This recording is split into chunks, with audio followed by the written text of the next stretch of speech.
Hey, I just wanted to quickly plug that if you guys want any tutoring, some new slots have opened. If you look in the description, there's a link to my physics and maths tutor profile in which I do tutoring on there. In the following passage, the numbered spaces can be filled with biological terms. So during photosynthesis, plants produce something compounds which contain carbon, such as carbohydrates, lipids, and proteins. Most of these sugars synthesized by plants are used by the plant in something. The rest are used to make other groups of biological molecules. These biological molecules form the biomass of the plant. Biomass can be measured in terms of mass of something per given area per given time. The chemical energy stored in dry biomass can be estimated using something. So the words that we're looking for here, well, compounds that contain carbon tend to be called organic compounds. So that's that one. Let me just make the pen a bit thinner. Then it says most of the sugars synthesized by plants are used in the plant by the plant in something. So these are sugars that they're making. So we need to think, why do they make the sugars? Well, it's to respire, to provide ATP for energy. So it is respiration. Next, biomass can be measured in terms of mass of something per given area. So it is the mass of carbon per given area, specifically. The chemical energy stored in dry biomass can be estimated using something. So the technique we use is called calorimetry, which is where we burn something and see how much it increases the temperature of water by, and then work backwards to work out the energy in that. So then it says, describe the light-independent reaction of photosynthesis. Okay, so what we need to do is we need to think about the interactions between the light-independent and light-dependent reactions. Yes, it's not asking about the light-dependent reaction, but it's important to know how they interact because then you know what this is going to be using. The entire point of the light-dependent reaction is to make reduced NADP and ATP. So this, the Calvin cycle, or the light-independent reaction, is going to use the ATP and reduced NADP. So what happens in the light-independent reaction is you start off with ribulose bisphosphate, which is a 5-carbon compound. And then what you end up with is 2 lots of glycerate 3-phosphate or 2 lots of GP, which are 3 carbons. Now you should write glycerate 3-phosphate in its entirety. I'm just lazy and I'm writing it here for the sake of this paper. Next, what happens is some other stuff happens, but we'll get to that in a sec. So what we need to figure out first of all is we're going from 5 carbons to 2 lots of 3, which is a 6-carbon thing. So we need to introduce another carbon atom into this molecule. The only way that really photosynthesis and respiration muck about with carbons, if you're adding or taking away one, is either by adding a CO2 or taking it away. So what? So if we're losing a CO2, that's decarboxylation, that would make it 4 carbons. But what we're actually doing is going up by 1. So what happens is you've got CO2 coming in, and there's an enzyme that catalyzes this called Rubisco. What that does is then produces you 2 molecules of GP. But so far, we still haven't addressed using the reduced NADP and ATP from the light-dependent reaction. That's actually what happens at this step. Because then you make 2 molecules of triose phosphate, TP, which are also 3 carbons. What happens is that, first of all, to do this, you need energy. So 2 lots of ATP become hydrolyzed to ADP and PI to provide energy. And when one thing is oxidized, the other thing is reduced. So this is being reduced into TP, so the reduced NADP has to be oxidized back into NADP. So what we'd have is you'd have 2 reduced NADPs from that light-dependent reaction come along and then reduce this to make TP. So then this itself has to be oxidized, so it becomes NADP, like that. Or you could write NADPH and all these other things as well, but I just say reduced NADP because it's the most consistentable. Then what you need to do is, well, there's 2 options. Either one, you go into making useful organic compounds. So, for example, it could go into making like glucose and stuff. But it's a cycle. So it means you've got to go back and, recycle stuff. So what happens is ATP is hydrolyzed into ADP and PI and a whole other bunch of chemical reactions that you don't need to know about at the A-level stage, which gives you your RUBP back again. So then, turning this into words, well, CO2 combines with ribulose bisphosphate, RUBP, catalyzed by Rubisco. What this then does is it produces 2 GP molecules, and then you need to say what's going on. When you're saying something's been reduced or oxidized, you have to say what is being reduced, what is being oxidized. You can't just get away with saying it is reduced because it doesn't tell us what you're saying. So the GP is reduced to TP, and you need to obviously state how this happens. So this is using the reduced NADP because this is a coenzyme that gives electrons and hydrogen to the GP, so it's transferring it. So that's that part. And you need to say why we actually need the ATP. So energy from ATP. You can't just get away with saying using the ATP because maybe you're saying the phosphate from the ATP is being put on it, which it's not. So, just make sure you're clear with that. And then obviously you have the TP is either converted into, a useful organic compound. So give an example like glucose, or to regenerate RUBP. So that's how it all works. It's really important that you're when you're talking about like chemical reactions or biological reactions, you need to say specific. So this is reduction is happening to this thing. This thing is being oxidized, not it is being oxidized or it is being reduced. You don't get the marks. Okay, so it says put a tick in the box next to the equation that shows how the net production of consumers can be calculated, where N, which is the net production, I is the chemical energy stored in ingested food, F is the amount of energy lost to the environment in feces and urine, and R is the respiratory losses in the environment. So even if you don't memorize the formula, which I never really did, to be honest, you can just kind of figure it out. So it's the net production, meaning it's whatever's whatever's left over when you factor in all the losses. So I is the chemical energy that they're ingesting, so that's what they're scanning, but they're losing feces and they're losing R. So it's going to be N equals I minus F minus R. However, it could be in like brackets. So you can say the same thing. You could say I minus F plus R, like that, for example. That's still the same thing as this. So whichever one of these adds up, which will be that box. In the UK, some female cattle are only used for breeding. This female breeding herd has dairy cows and beef cows.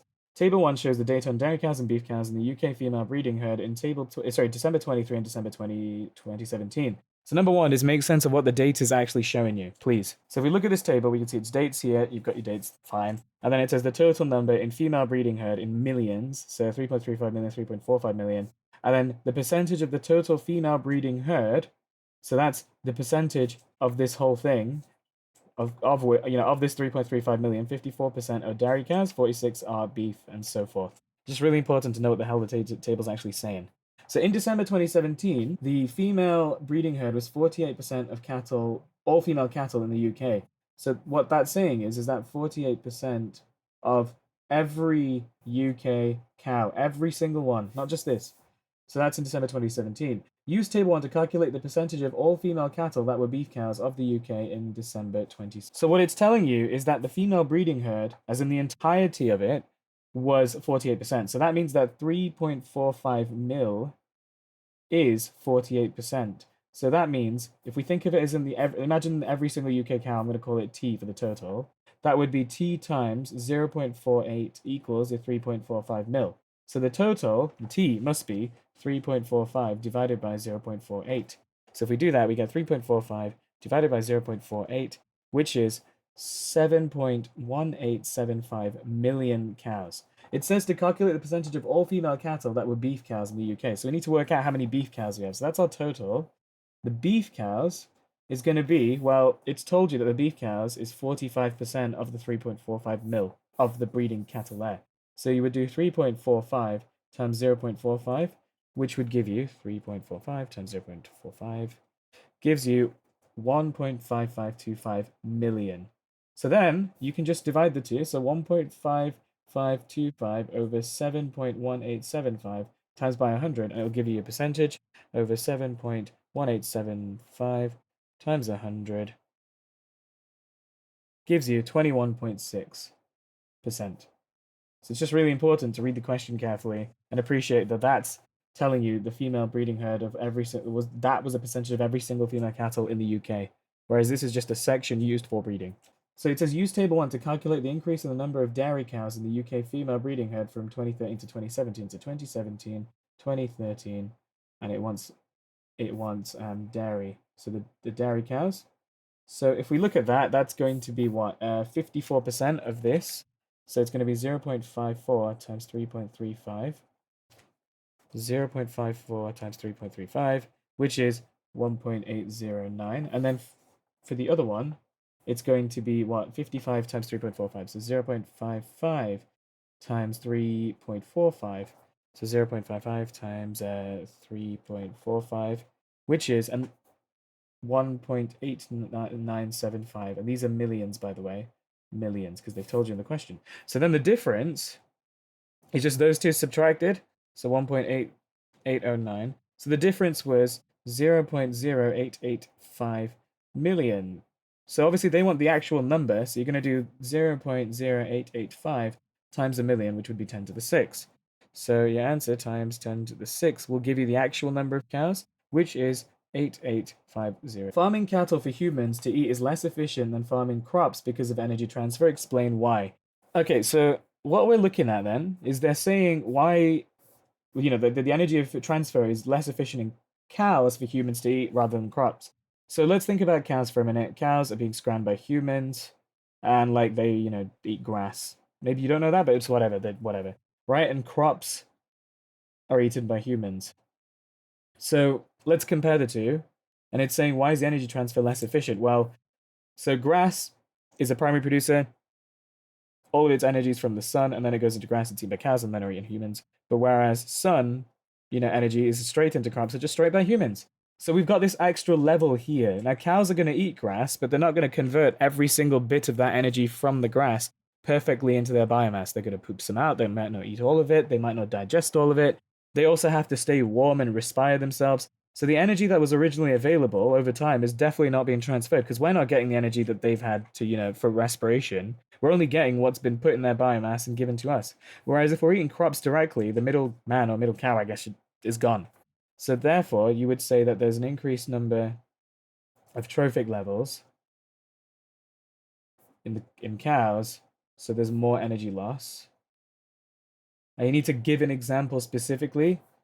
So, you can't just say there's more energy loss. You have to say what it is specifically. So there's increased energy loss in, like, for example, in respiration. And that kind of makes sense because if you think about it, plants don't like move around and walk and reproduce and in the same way that like mammals and stuff do.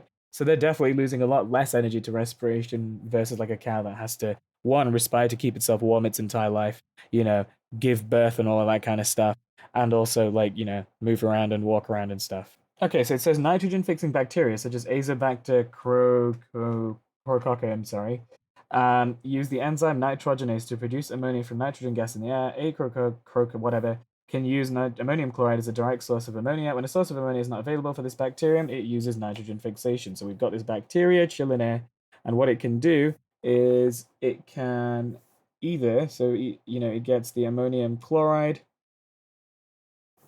Let me think. So it can use ammonium chloride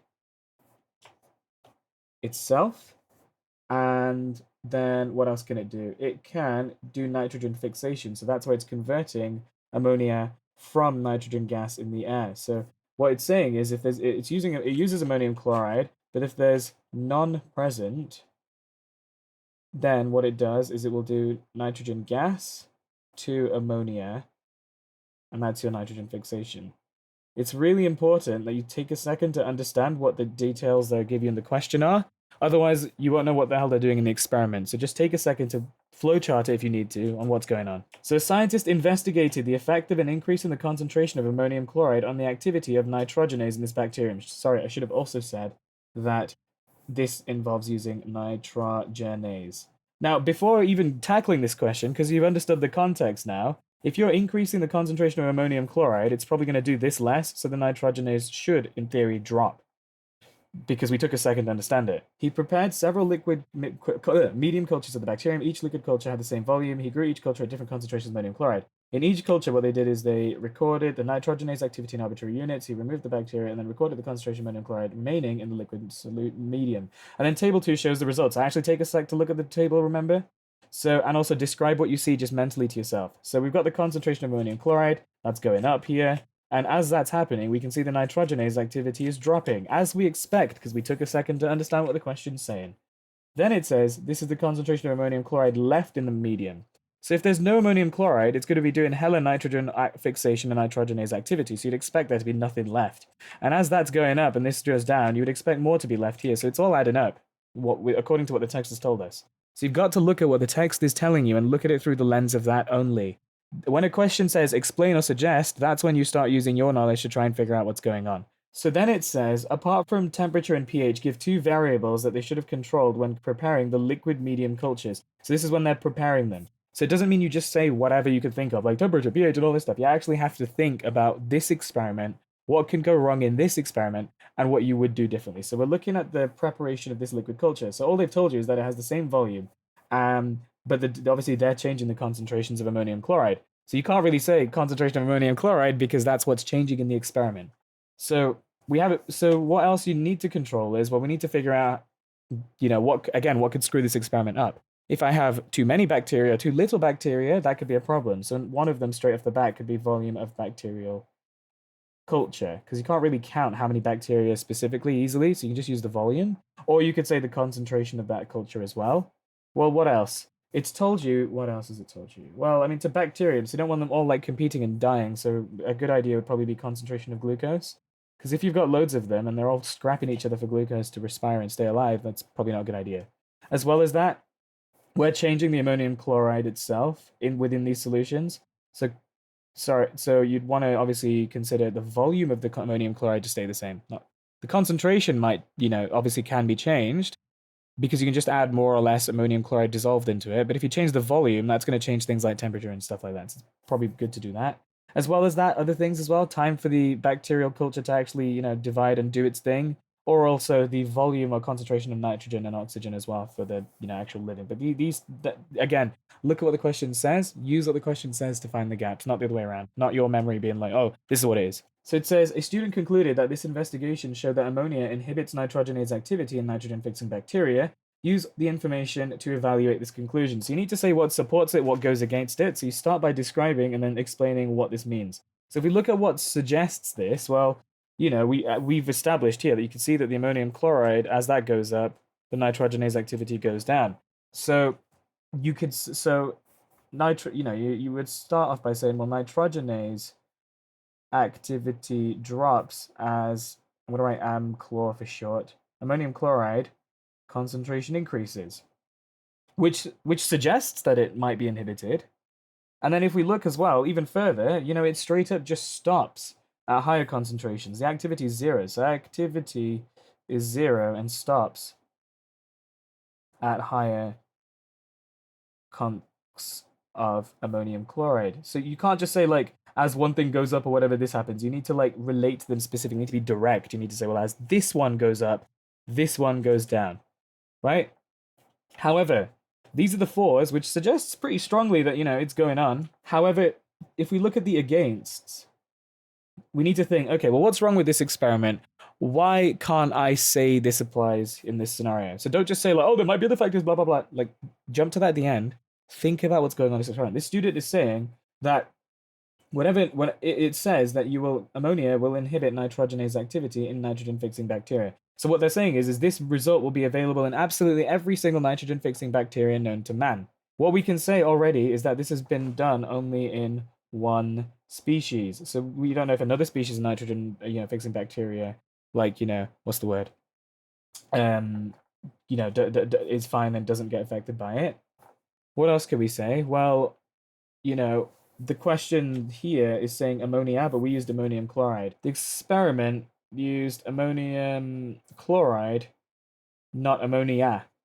Like you need to look at it as superficially as that. The question says this, that, is this true or not? Can I directly say this statement 100% is true, not anything else? Then it says nitrogenase catalyzes the reduction of nitrogen using oxygen fixation. The reaction requires 16 ATPs for each molecule of nitrogen that is reduced. So just take a second to scribble down what that means, because people love just not reading this properly and then just jump into the answer. So it says here nitrogenase, it catalyzes what? Nitrogen reduction. So what it's got is you start off with nitrogen. Nitrogen. You start off with nitrogen, and then you've got whatever the hell it is when it's reduced. So you've got reduced nitrogen stuff. So then the reaction itself needs 16 ATPs for every single nitrogen that goes in that's being reduced. When ammonia inhibits nitrogenase activity, nitrogen fixing may benefit. Nitrogen fixing bacteria may benefit. Explain how. So again, nitrogenase converts nitrogen into reduced nitrogen. It requires a lot of ATPs. So what we're doing is we're stopping nitrogenase activity. So what that means is that you're getting increased just nitrogen chilling, decreased reduced nitrogen, and also like the 16 ATPs aren't being used, right? So then what we need to think is, okay, well, again, nitrogen fixing bacteria love doing this. So why would this be a benefit if they can't do that? So we need to think, what could be a possible benefit? Well, state the obvious, what you're observing. So if we inhibit nitrogenase, that means we're obviously, yes, making less and reduced nitrogen stuff, whatever, but we're going to be using less ATP, right? So then we need to think, okay, well, why is that a benefit? How can I turn it into benefit? Well, now I have all this ATP left over. That means there's more ATP available to provide energy for, and I need to provide a specific example. So you could say like growth, or synthesis, replication, binary fission, all kinds of stuff like that. It's just basically saying there's more energy now available for other things in the process. So again, don't start looking at this question being like, oh, what do I know in my head and why can I explain this? It's use what the question's telling you and explain their phenomena. They always tell you, here's the thing that happens, and then say explain why it happens. So work out what the thing is happening, then use your knowledge. Then it says put a tick in the box next to the process that occurs in anaerobic respiration but does not happen in aerobic respiration. So anaerobic and aerobic both share glycolysis, which is where you go from glucose to pyruvate. But then what happens with the pyruvate? You need to again think of the interactions between each step. The pyruvate can either go into the link reaction or it can undergo lots of other things in anaerobic respiration. So if it's anaerobic, we're not going into link reactions. We need to think what happens with that pyruvate.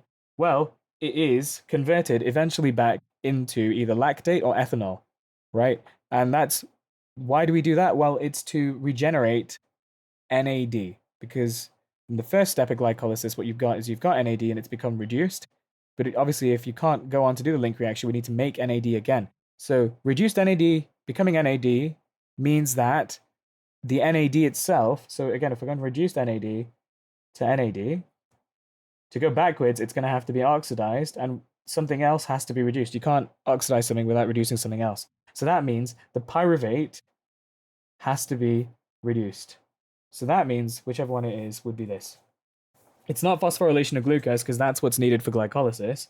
Reduction of NAD is the product of glycolysis, one of the whole points of doing it. And then substrate level phosphorylation isn't even present in this, so shush.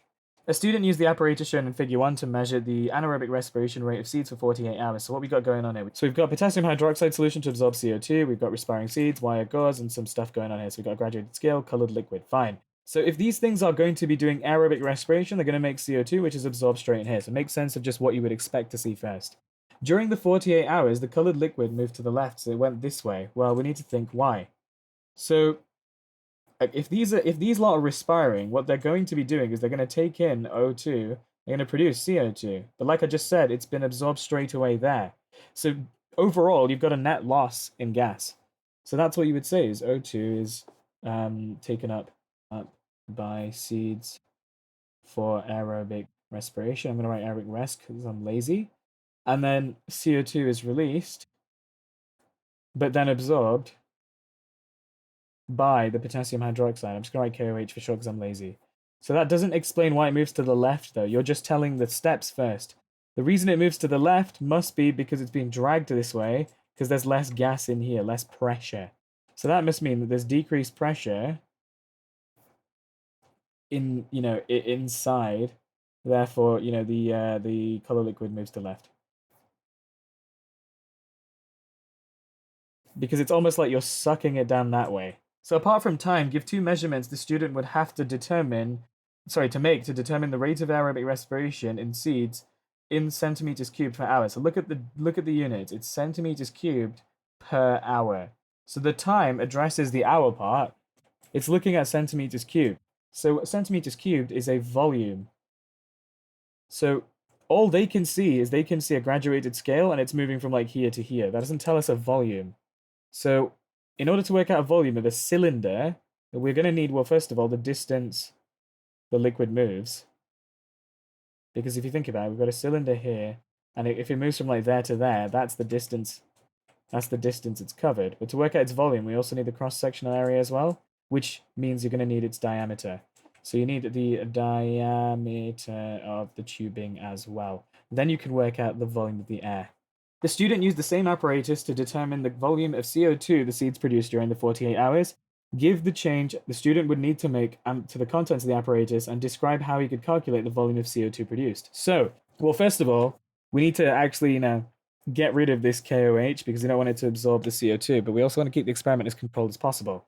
So you could say something like replace the KOH with water or something that's a bit inert, right? Cool. Next, what you want to do is then you want to, what's going to happen is these lot are going to take some oxygen in, they're going to release some CO2 out, and this is going to move about. So in the same sense, what we're going to do is we're going to record the distance move.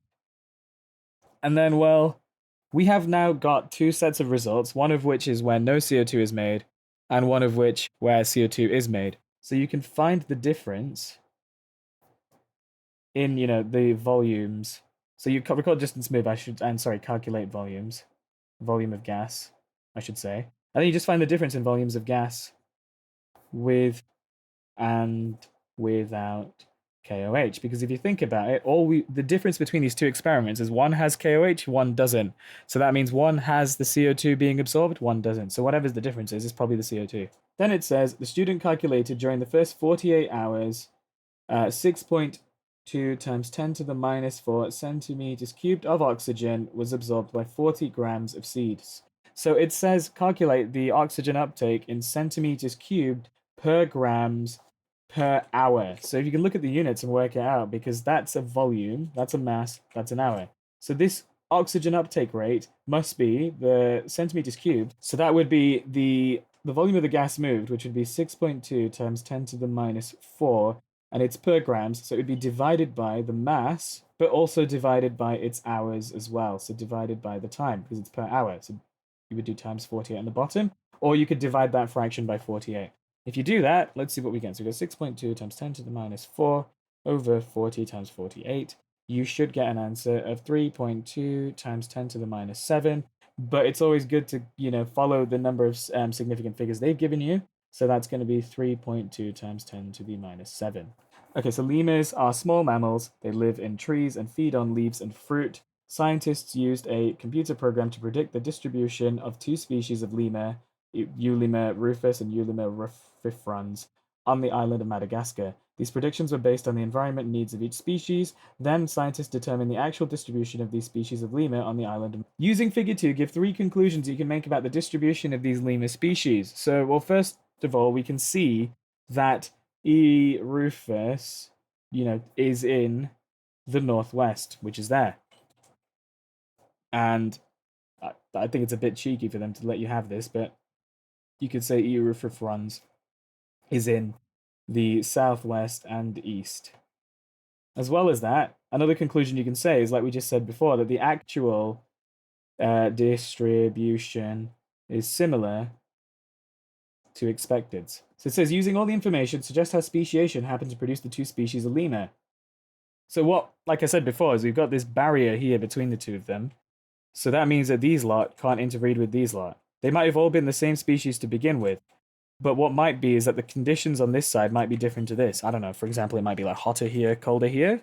So then individuals that were able to handle hotter environments would survive, while the other ones wouldn't be able to as much. So then over time, what happens is they're passing on the alleles that make them able to withstand the higher temperatures, and then eventually more and more of them are the hot temperature loving ones.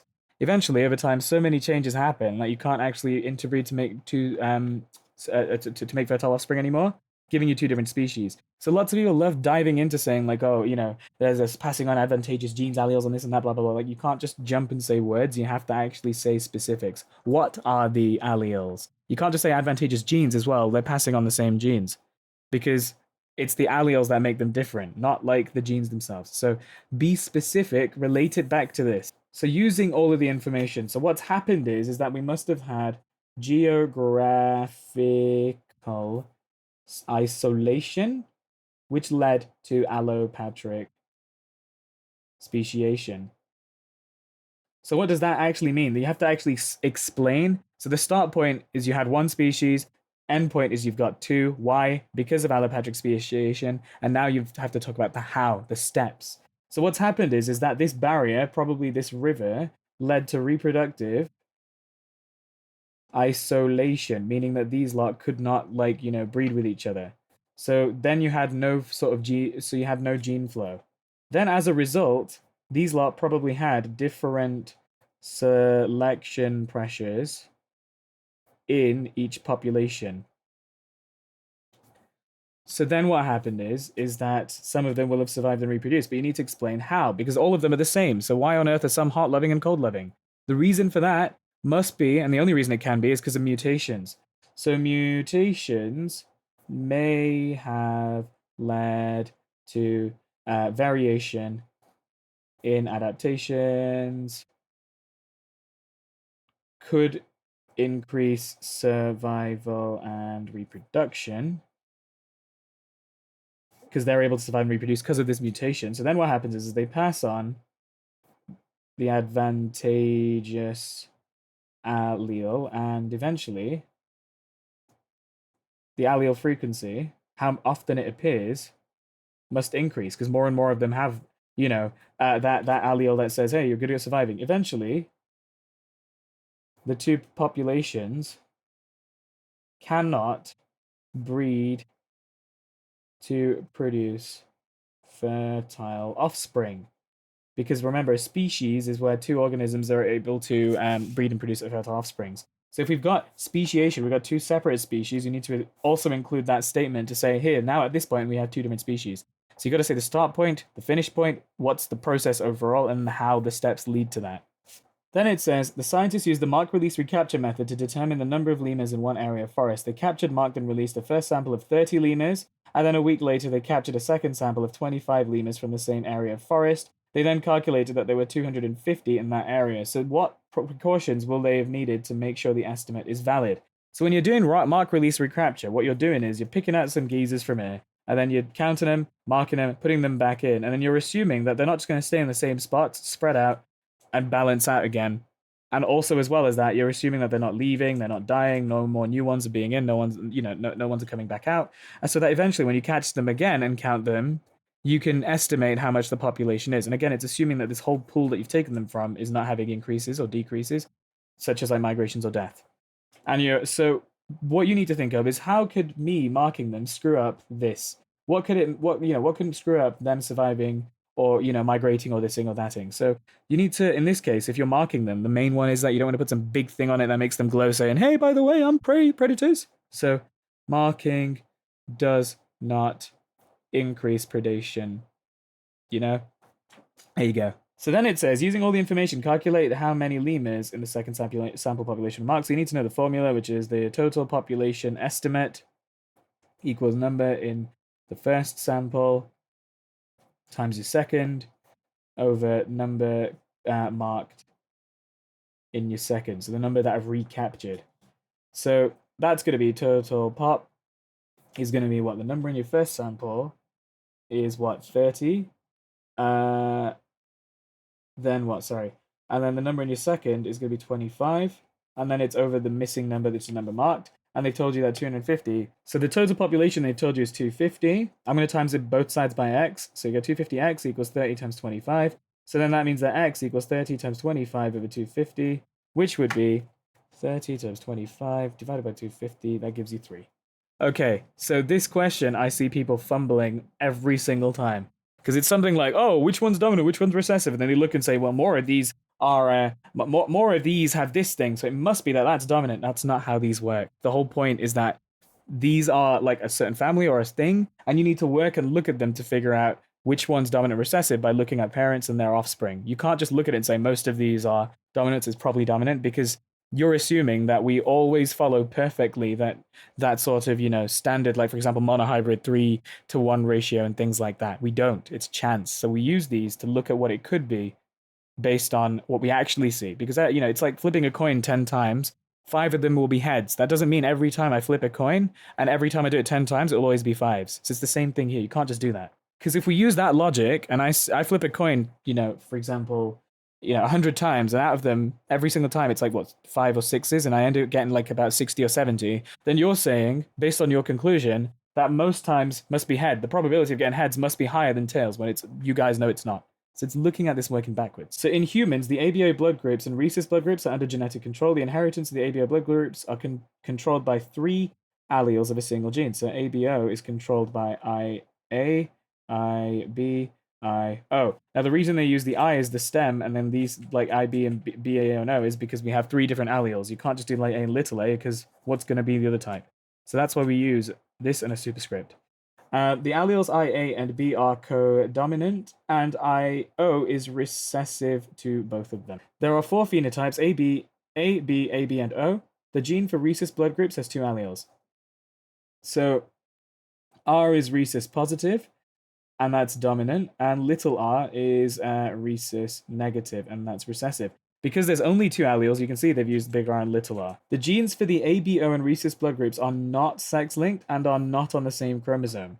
So that's useful to know, because then you're thinking about things like autosomal linkage as well, which is where 2 things are very close together and passed on together. So in this case, they are not. So it's less likely for that. Figure 3 shows the phenotypes in a family tree for the ABO and rhesus blood groups. So figure 3, let's have a look and again, just make quick sense of what's going on. So what we can see is that the squares are males, the circles are females. The let's see, the grays are rhesus positive, and the whites are rhesus negative. Fine. So it says give the genotypes of the ABO blood groups for individuals 1 and 2. Do not include the genotypes for the rhesus blood group. So they've told you here that we've got A and AB. So the genotypes of the ABO blood group for individuals 1 and 2. So we looked at the start and we made sense of the question. They've told you that IA is codominant, but IO is recessive. So in order to be blood group A, you have to have IA, but also IO, because if you put IB there, it'd be AB. So this second person would be IA and IB because they're codominant, so they're this, so they're both. So then it says explain one piece of evidence for figure 3 to show that the allele for rhesus positive is. So what people do is they'll look at the diagram, they say, oh, more of these have rhesus positive, rhesus negative. So that must be it. It's not that, because it doesn't work, like I said before. You have to test the opposite. So it says give one piece that the allele for rhesus positive is dominant. So what they're saying, rhesus positive is dominant. So I'm going to say, what if rhesus positive was actually recessive? So let's choose that. So what we're going to do is we're going to look for somebody who has rhesus positivity, but doesn't have, who's rhesus positive here, like gray, but has like a white mixed parent, for example, in this case. So what I'll do is I'm going to pick, for example, let's say this lot have like loads of stuff going on here. So let's look at this. So if we look at number 3, that's a rhesus positive male. So if it's dominant, then that could be, for example, big R or big R little r. Doesn't help us. But because I've said, all right, let's pretend it wasn't recessive. In order for this geezer to be rhesus positive, they'd have to have little r. There's no other way around it. And then individual 4, well, I've said again that to be rhesus positive, you have to have little r. If you cross little r with little r, all offspring would have little r, which would be rhesus positive according to our little test. However, you can see this geezer's rhesus negative. Therefore, it has to be a dominant thing. It cannot be recessive. So that's what you would do. You would literally just say, well, if a rhesus positive was recessive, then all 3 and 4 offspring would be positive, but in reality, actually, 1 is negative, therefore not recessive. And that's how you do every one of these questions every single time. You look what they say. So if they say it's recessive, then test it out to see if it's dominant. So because if it's a recessive allele, then you have to have both of them expressed anyway for it to be there. So it's looking at the possibilities and thinking, okay, which one can I like cross off? Because if I did it the other way around, where it was dominant, then that's big R or big R little r. And that's, big R or big R little r. And that like perfectly explains that. It doesn't tell us how it's definitely this and not the other way around. So then it says, calculate the probabilities of individuals 1 and 2 producing a rhesus positive son with group A blood. You can assume that the individual 1 is heterozygous for this. So if we look at number 1, again, we're looking at IA, IO, and then individual 2, IAIO, and they're what? And they are rhesus positive, and they've told you it's heterozygous, so it's big R, little r. And then individual 2, well, they have what blood group? So they're AB, so that's IA, IB, and they're little r because they're rhesus negative. So I'm going to just do a quick Punnett square because I hate doing it any other way. IA, IO, IB, sorry, IA, IB. So it's IA, IA, IA, IO, IA, IB, IB, I. So in order to be a blood group A, your options are this one, IAIA, or IAIO. So that's going to be 2 out of 4. Then, if we look at the rhesuses, so across the rhesuses as well, big R, little r, little r, little r, big R, little r, little r, little r. So we have a half chance. So therefore,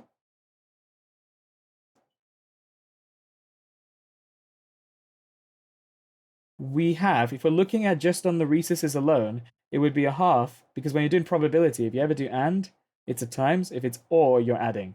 So if we've got these two possibilities, we've got a half possibility of being rhesus positive, that's going to be a half, and the 2 out of 4, which would suggest it's a quarter. But the question says it's a rhesus positive son. So the probability of having a son, if you did an XY cross, XX, XY, is also 50%. So it's rhesus positive and A and male. So you actually have to times it by another half as well. So it's going to be an eighth, which is 0.125, or an eighth, or 12.5%. So just be careful to triple check the question, when you're doing these. Scientists determined the frequencies of the ABO alleles and ABO phenotypes in a large population. They did a statistical test to determine if the frequencies of the 4 phenotypes differed significantly from the frequencies expected according to the Hardy-Weinberg equation.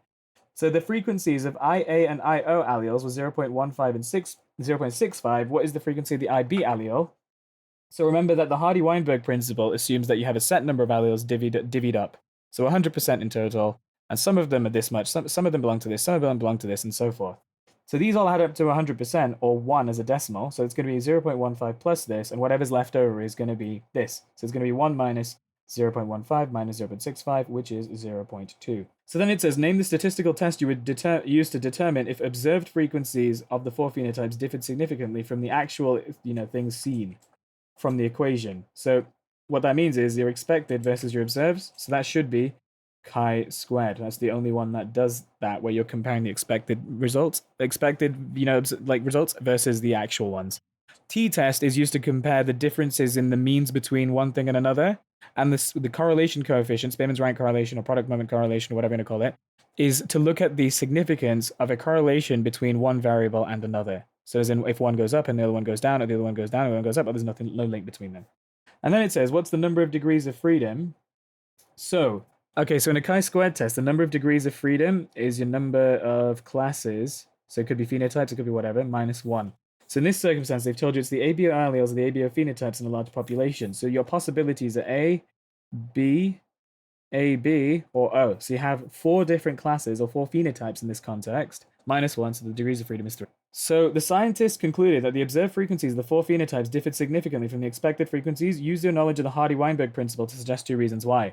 So the whole point of the Hardy-Weinberg principle is to say, okay, if 50% of people in a population are tall, no matter how many you have, if they all breed and whatever and so on and reproduce, then you should, in the next generation, see 50% as well. It should be the same. If you're starting to see that less are taller or more are taller and so on, then something's changing the allele frequencies. So as in, something is making things possibly more likely to survive or reproduce, for example, or some mutations are happening, or there might be immigration, emigration, and so on. Because in theory, a population should always have the same alleles. So if the alleles are changing, you need to think about why alleles are changing. So the Hardy-Weinberg principle again says, basically, no changes in allele frequencies, the proportion of alleles between 2 populations. So if they're changing, something has to explain the change. So the reasons for that could be mutations, because those make new alleles come along. Or it could be selection, because more of the specific phenotypes survive and reproduce and so on. Or it could be, for example, migration. You could have these new tall geezers coming along and making more tall, offspring. Or also it could be that there's no random mating, because it's assuming that, everything's divvied up nicely. And there isn't going to be, for example, tall and tall mating all the time, for example, instead of mixing around in tall and short and so forth. So that's the whole point of the Hardy-Weinberg principle. If you're finding that it's changing, it's suggesting that the allele frequencies are changing. Instead of memorizing things, you could just think, well, what would affect an allele frequency in a population? And that would be things like mutations and all these things I've just said. Makes a better understanding. Okay, so now it says, give 2 reasons why transmission along a cholinergic synapse is unidirectional. So think about what happens in a cholinergic synapse. You got your synaptic membrane here, presynaptic knob, whatever you want to call it, and then you've got whatever is on the other end. So it could be another nerve, it could be a muscle, and so forth. So if it's cholinergic, it means acetylcholine is moving across here, it binds to receptors, and then it induces an action potential here. So it says, why is it unidirectional based on this synapse? So if it's unidirectional, it means it's only going this way. So that means no action potentials are going that way. So you need to think, well, why is it not going that way? In this case, cholinergic is what's triggering the action potentials. So if it's only going this way, it means that this acetylcholine is only triggering this nerve, not that one. So you need to think, what triggers a nerve to do an action potential? It's going to be its receptors here. So therefore, it's what's going on, and you have to write acetylcholine in its full, but it's got to be that only the postsynaptic membrane has acetylcholine receptors. Otherwise, it can't actually bind here. So then it must mean that, as well as that, acetylcholine is not being released here and binding to itself like that. So only the presynaptic membrane releases ACH. Can you see how it's nothing to do with the refractory period or anything like that? It's asking you transmission across a cholinergic synapse. Only what this synapse says is unidirectional. In actual reality, it can be that this thing can release its own neurotransmitters and bind like that. It can do that. And this can, and also these acetylcholines could bind like in some neurotransmitters are able to bind backwards as well and cause action potentials to change on the other side as well. So if it's basically what I'm trying to get at is that any neurotransmitter binding to a receptor would either depolarize or hyperpolarize something. So it's appreciating that this must only have receptors and this isn't releasing any of its own. Otherwise, then it's not unidirectional if it's releasing it. So figure 4 shows the changes in membrane potential in a postsynaptic neuron after repeated stimulation from a single presynaptic neuron. So we've got membrane potential here, we've got time. So just have a think about what's going on. So it's minus 75, it's slightly positive, bit of depolarization going on here, bit more depolarization going on here, and then bang, looks like an action potential is happening. So we need to think, what kind of summation is that? So summation is where you have the additive effect of depolarizing. So what that could mean is that you're doing, a bit of depolarization, and then another one's doing another nerve next to it or something's also doing a bit of depolarization and so forth, and it's adding them up together like that. Or what could be happening is that this is depolarizing, and it normally wants to just go back down to normal, and then it would do it again. But what's happening is before this has had a chance to, go back to normal, it's depolarizing a little bit more, and so forth. So it's really fast impulses that are happening, so it must be temporal summation. So what's happening is that you've got repeated impulses in short times to provide enough ACH for reaching the threshold. For reaching thresholds. So what I mean by that is, for example, if we've got a postsynaptic membrane here, and let's say, there's 1, there's 2, there's 3 receptors here, and we've got a presynaptic membrane here, and let's say we need 3 acetylcholines. Every single action potential one of these gives you 1 acetylcholine. This acetylcholine is going to, diffuse across, bind here. Let's say we have another one rapidly before this one's gone and been broken down and so forth. You got 2, and then another rapid one, 3. So maybe this one gave you that depolarization. Before this has been able to detach and carry on, you've got another one here. So now you've got this one here adding onto it. And before it's had another chance to calm down, this third one's come along and bang, all of a sudden you've hit the action potential. So that's temporal. Spatial is to do with space. So basically you could have multiple presynaptic membranes releasing neurotransmitters. So if these all release 1 each, then you've hit a generating potential high enough for the action potential to happen. So because this one's just one of them, I'm doing it really fast, it's got to be, temporal. So now it says myasthenia gravis is an autoimmune disease caused by antibodies binding to the sarcolemma, which is the postsynaptic membrane of neuromuscular junctions. So we have a neuron here and its membrane and so forth. And we have a sarcolemma. And they've told you that you've got antibodies binding here. Fine. Then it says this can cause, so this whole thing leads to weakened muscle contraction. Then they've said methadone is a drug that inhibits acetylcholinesterase and it can help treating MG. So it says, suggest how I explain how MG can weaken the contraction of muscles, and it says, do not include details of myofibrillar muscle contraction in your answer. What people do is they'll think, okay, I must have done this in a topic on this one thing, and it must be here. And then they start thinking and then can't make the link between antibodies and this. You have to look at what the question's saying and then provide an explanation. They've said that you have normal stuff chilling here, and for some reason, the muscle contraction is lower when an antibody binds to only the sarcolemma.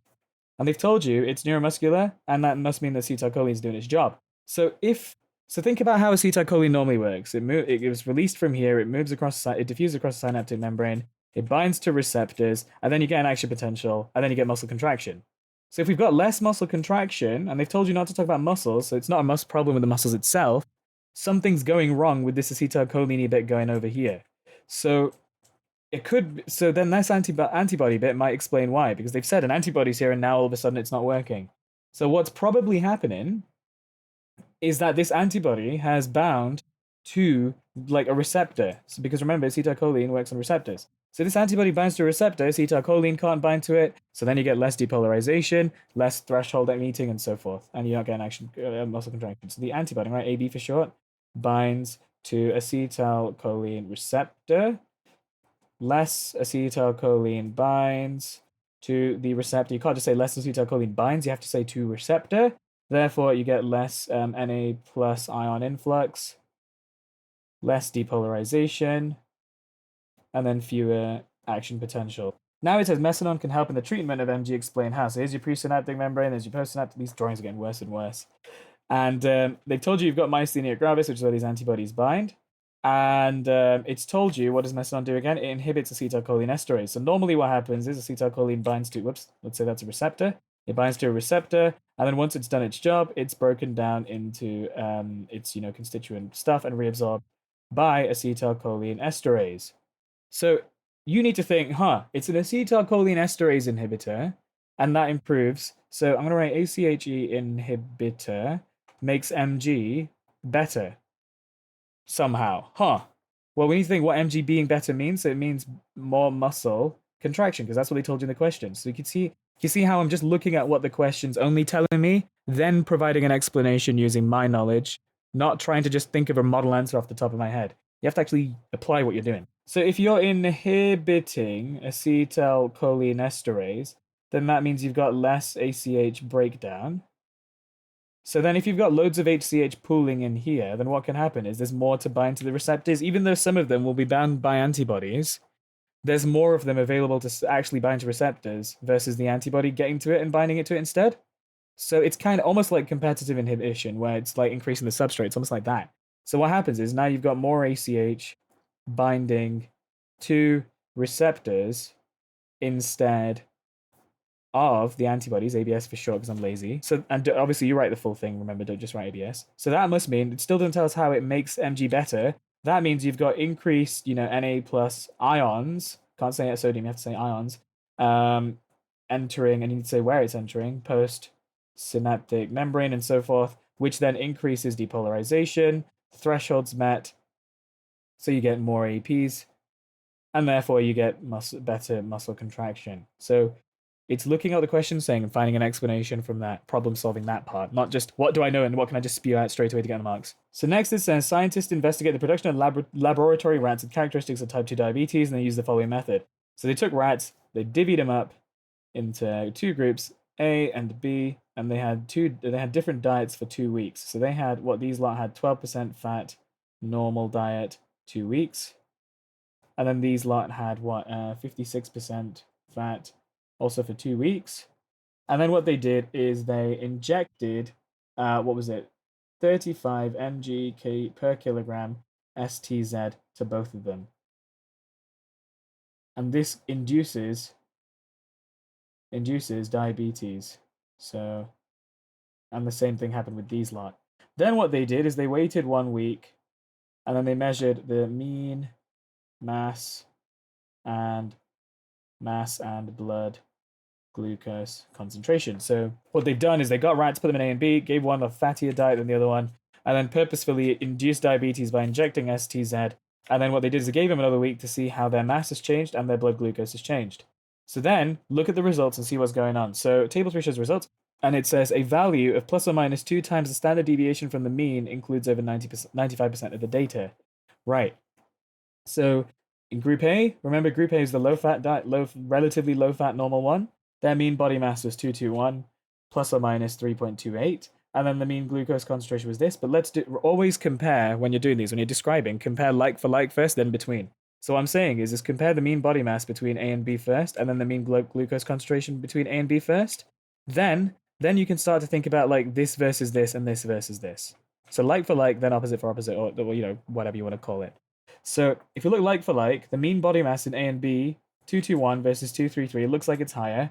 And if you look at the SDs, so if we plus or minus 3.2 and we plus or minus 5.73, off the top of my head, they do not overlap. Fine.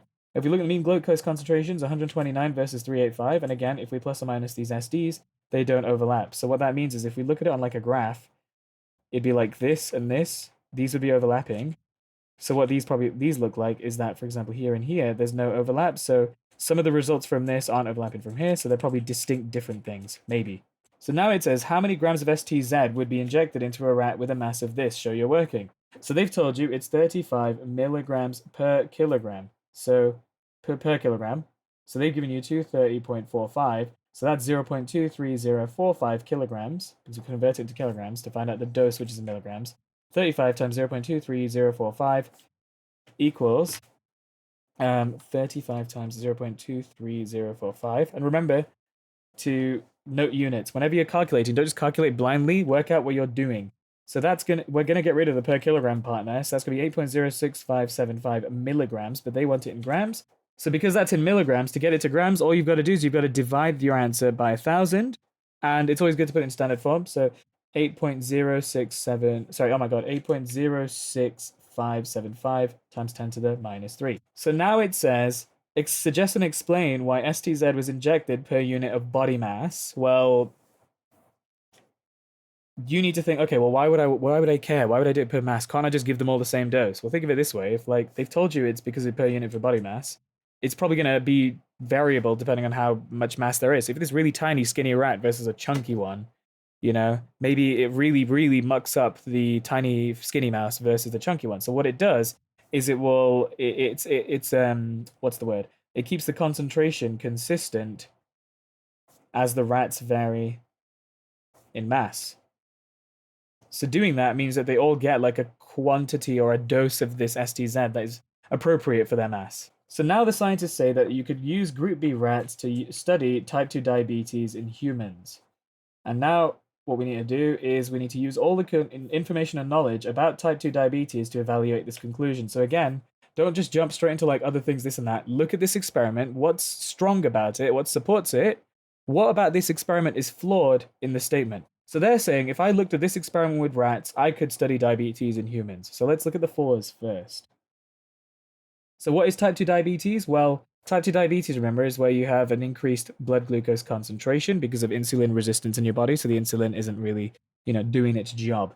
So off the bat, the fours are, well, you can see that group B, the mean blood glucose concentration is significantly higher. You can't just say the results are significant, or you can't say the results are not due to chance, or anything like that. You need to say what it specifically is. Is it a significant increase? And between what and what? Just please stop trying to say this is the result of due to chance, blah, blah, blah. So it's the group B mean blood glucose concentration is significantly higher than A, and then you need to say why, because the SDs do not overlap. And also, well, you know that type 2, I'm going to write T2D just for short, causes high blood glucose.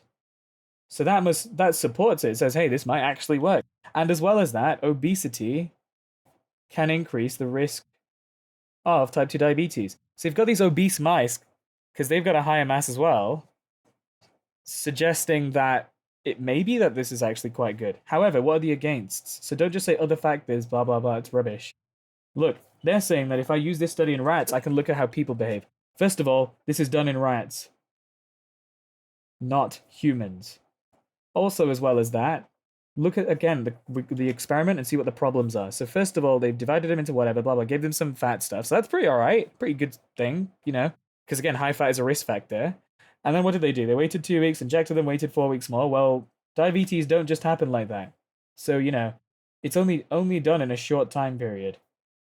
And don't just say that. Understand why? Because they've just done 2 weeks. They waited, injected them with STZ to make them get diabetes, and waited a bit longer. And also, that doesn't happen. We don't just get injected in STZ, and then 4 weeks later, or 2 weeks later, or so on, we get diabetes. So it's looking at the experiment and critiquing it. So then they said the scientists repeated the investigation using higher doses of STZ, This led to the destruction of pancreatic cells. The scientists concluded that these rats would not be suitable for studying type 2 diabetes.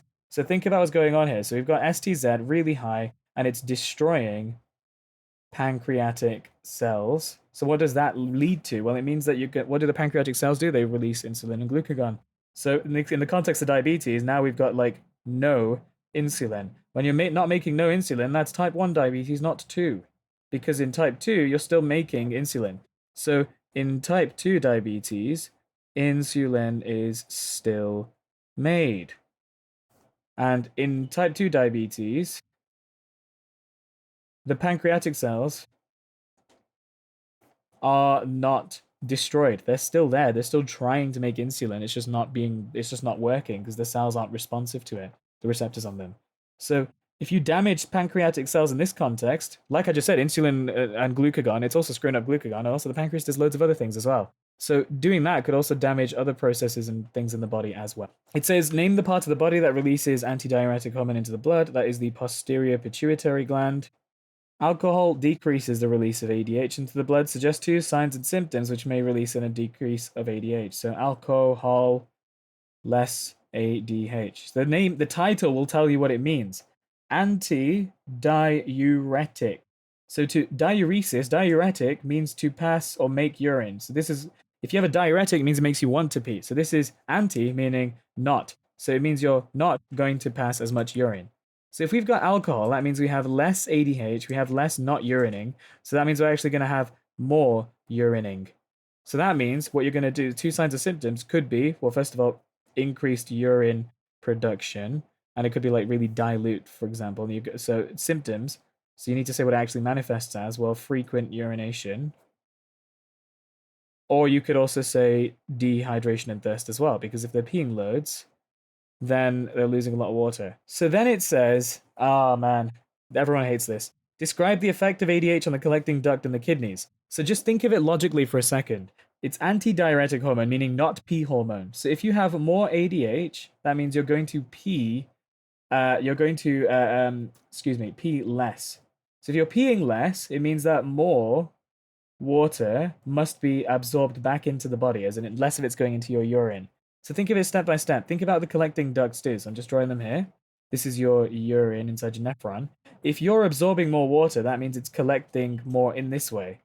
So what's going on is that ADH must increase the permeability of these ducts to water. So the way it does that is by embedding protein channels like these. You should remember, it's called aquaporins as well if you want extra brownie points. So what these do is that ADH means you've got more of these aquaporins slapped here, meaning that water can come out. If there's less of them, less water can be reabsorbed, it's all passed through your urine. So just think of it step by step like that, and it makes a lot more sense. Because then you can just say it, look, what we just did there. ADH increases permeability of collecting ducts to water. Then you obviously need to say the how, because that's not really explaining how. By adding channel proteins for water, you need to say where? In collecting duct cell membranes. Then you need to say, well, what does the water do? Therefore, more absorbed into blood, eventually, via osmosis. So instead of trying to memorize answers, you can just take a sec to think about it. Logically, that makes sense. If you want to pee less, you're going to take more water back in, less is in your urine. So if it's the collecting ducts, it means it needs to be able to absorb more in. So if it's doing that, it must mean these are more permeable. And then you're like, oh, wait, I remember this, because aquaporins do this, blah, blah, blah. So it's thinking of the question and then formulating what they're saying and then thinking, do I know anything that can explain this? Every time. These questions require reading comprehension skills and taking what they're saying at face value and then explaining what they're saying at face value. Don't overcomplicate it. What I mean by that is, for example, cats are animals. Cats, have 4 legs. You can't say from those 2 lines straight away, all animals have 4 legs. But then it could say like cats like glucose, for example. There's no reason why it says in the question why they like glucose, but one of the questions might suggest why they like glucose. And then you could say, well, they have 4 legs. Legs have muscles in them to move. Muscles need energy from respiration. Glucose provides energy from respiration. It's the substrate in respiration to provide energy. And that's your explaining, that's your thinking. But you can't do that unless you derive what the questions actually told you to start with. And that's the same thing here. Read the passage, have a brief understanding of what's going on, and when reading the lines, don't just read the actual lines themselves, read around them. I promise, every time it'll work. So BRCA1 and 2 are human genes that code for tumor suppressor genes. Sorry, proteins. Mutations in BRCA1 and BR2 can cause cancer. So BRCA1 and BRCA2, they've told you are genes, and what they do is they make tumor suppressor proteins. So these must be tumor suppressor genes because genes make proteins. Whoa. So then, specific inherited mutations in the genes increase the risk of female breast cancers and ovarian cancers and have been associated with increased risk of several other types of cancers. Genetic testing using DNA from saliva can screen for all other known harmful mutations in both genes. Sorry, all known of them, sorry. So ER-positive breast cancers have the receptors for the estrogen hormone. So the estrogen hormone. These cancers develop as a result of an increased estrogen concentrations in the blood. Effective treatment of ER breast cancers involves the use of drugs which have a similar structure to estrogen. Blood tests can be used to test for cancer. Men with prostate cancer have high concentrations of prostate-specific antigen in their blood, PSA. Urinary infections and a naturally enlarged prostate can also increase these. Recent research has indicated that several cancers resulting from epigenetic abnormalities. Treatment with drugs might be able to reverse the epigenetic changes that can cause cancers and then use the information and your own knowledge to answer these questions. So here it says BRCA1 and BRCA2 are human genes that code for tumor suppressive proteins and mutations could cause cancer. Explain how. This should be like, you know, again, look at what they're saying. So BRCA1 or 2, they've told you they are genes, and what they make is a tumor suppressor protein, TSP on the right for short. So they've said mutations in this can cause cancer. So normally, remember, think of the interactions between this. So this is a prime example of where I see people learn a topic really well, but can't actually apply it across different topics or recall it when they need to. To go from a gene to a protein, what happens? What are the overall steps? Give yourself a minute to pause and just say in like a couple sentences to yourself what it is. So in order to go from a gene to a protein, you've got to do transcription and translation. That's the whole shtick. That's how these all work. So if they've told you we've got a mutation, then transcription and translation are going to be different. How? Have a sec to think about it. Yeah, so how? It's because you've got changes in whatever these mutations. So these things lead to proteins. So if they've said genes lead to proteins, that means you've got mutations mean you've got changes in the DNA base sequences. So then that's going to be transcribed into mRNA and then translated into proteins. But remember, because we've got change in base sequences, now we have a change in amino acid sequences. So then you need to say what the consequence of that is. Well, you have different tertiary structures. That still doesn't tell us how it can cause cancer. So we need to think, well, how does that cause cancer? Well, what does this normally do? It's a tumor suppressor protein. So if it's a tumor suppressor protein, that means it normally regulates growth and stuff like that. So it must mean if it's now causing a cancer, we've got rapid uncontrollable cell division. So we've got rapid or uncontrollable cell division because this tumor suppressor protein doesn't work normally. It doesn't say anything about like 3D structure and this and that, or like active sites and all that jazz, or amino acids forming or anything like that. It's understanding how genes become proteins and where this has gone wrong. And again, it's looking at what they say. So now it says genetic testing using DNA from saliva can screen for all known harmful mutations in both genes, 5 and 6. Explain how this DNA can be screened for all known harmful mutations in these genes. So what they're looking for is, imagine these are your base sequences, and then you've got all your other stuff here. What they want to find is this specific sequence. So the way we do that is by using DNA probes that are complementary. But we need to be able to actually see them, so what they do is they also have a mark, like a fluorescent marker of some sort. So if we've got a sample of DNA in their saliva, we've got all of their chromosomes, the entirety of their DNA. So we actually need to, first of all, chop out what we need as well, first, and also get enough copies. So what we do first is we're going to use PCR, and that will amplify the DNA sample. We'll have more copies of it. And then what we do is we need to chop out the bits we need. So we're going to use restriction and nucleases to cut the DNA into fragments. Now we have all the little fragments. What we now need to do is we want to actually put the the probes in, and all the useful stuff. But if we did that in a big pool of stuff, we just have little spotty glows here like that, and it's not useful. So we need to separate them out into nice little lines like this, so that if the probe is there, it will glow here like this in nice one band, rather than just spotty little dots everywhere. That's useless. So what we then do is we separate DNA fragments. Why is it not writing? Oh, DNA fragments via, and the only way you guys know how to do that is electrophoresis, or gel electrophoresis, sorry, I should say. That will give you it separated based on length and size, and if then you can see really nice clear bands if they bind. Then you add the DNA probe, and that will form complementary base pairs. And then obviously this DNA probe could be, for example, I don't know, fluorescent, so it would glow under UV light. But then you need to say what that actually means. Well, that means, like for example, the allele is present. You know, the mutation is present because that'd be a different version of allele, and that's how you do that. Next, it says effective treatment of ER-positive breast cancers often involve the use of drugs which can have a similar structure to estrogen or estrogen. Sorry. So suggest and explain how these work. So if we look back at those lines, it's telling you that breast cancers, ER-positive breast cancer. So this is our cancer. It's got an estrogen receptor like this, right? And if you have high estrogen, then that means you're getting that sort of cancer development. So then they've said you can use drugs that have a similar structure to estrogen and suggest how they work. So the questions told you more estrogen, cancer developing, and this seems to happen in cancers that are breast, you know, that have estrogen receptors. So if they're using the drugs, it's probably going to get in the way of the estrogen doing its job to this receptor, because what other way is there?